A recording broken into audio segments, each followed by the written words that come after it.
பிரான்சின் ஆல்ப்ஸ் மலைப்பகுதியில் நடந்த விமான விபத்து குறித்த தகவல்களை நமது ஜெர்மனி செய்தியாளர் மிர்னாலியிடம் கேட்கலாம். மிர்னாலினி, இந்த விபத்து எப்படி எங்க நடந்தது?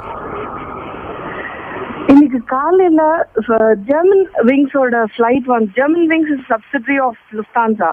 அவங்களோட ஏர்பஸ் A320 டிசல்டாஃப் வர வழியில பார்சலோனால இருந்து பிரெஞ்சு ஆல்ப்ஸ்ல கிராஷ் ஆயிருக்கு.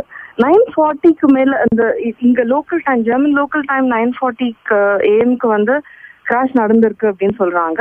ஆனா இது வரைக்கும் ஜெர்மன் விங்ஸ்ல இருந்து எந்த அபிஷியல் ஸ்டேட்மெண்ட்டும் வரல. ஜெர்மன் விங்ஸ்ல அவங்க சொல்றது என்னன்னா, மீடியால பார்த்துதான் எங்களுக்கு தெரியும், இந்த மாதிரி கிராஷ் நடந்திருக்குன்னே தெரியும் அப்படின்னு சொல்லியிருக்காங்க. சரி, இந்த விபத்து தொடர்பா அடுத்த கட்ட நடவடிக்கை அவங்க என்ன செய்ய போறாங்க? இப்போ பிரெஞ்சு பிரசிடென்ட் ஹாலண்டே சொன்னது அந்த பிரெஞ்சு ஆல்ப்ஸ் அந்த கிராஷ் நடந்த இடம் ரொம்பவே தூரமா இருக்கிறதுனால ஆக்சஸ் கொஞ்சம் பிரச்சனையா இருக்கும் அப்படின்னு எதிர்பார்க்கறாங்க. அதே மாதிரி இப்போ ஜெர்மனிக்கு வர ஃபிளைட் அப்படிங்கறதுனால நிறைய பேர் ஜெர்மன்ஸ் இருப்பாங்க. அதுல 148 பேர் இருந்திருக்காங்க அந்த ஃபிளைட்ல. நிறைய ஜெர்மனி நாட்டுல இருந்து நிறைய பேர் இருப்பாங்க அப்படின்னும் அவர் ஹோலண்டே ஏஞ்சலா மெர்க்கலோட பேச போறாரு. ஜெர்மன் சான்சலரோட பேசிட்டு அதுக்கு தகுந்த மாதிரி எப்படி நடவடிக்கை எடுக்கணும் அப்படிங்கறத பத்தி அவங்க டிஸ்கஸ் பண்ண போறாங்க. மேலும் விவரங்களுக்கு உங்களை விரைவில் தொடர்பு கொள்கிறோம் மிர்னாலினி. உங்களுடைய தகவல்களுக்கு நன்றி.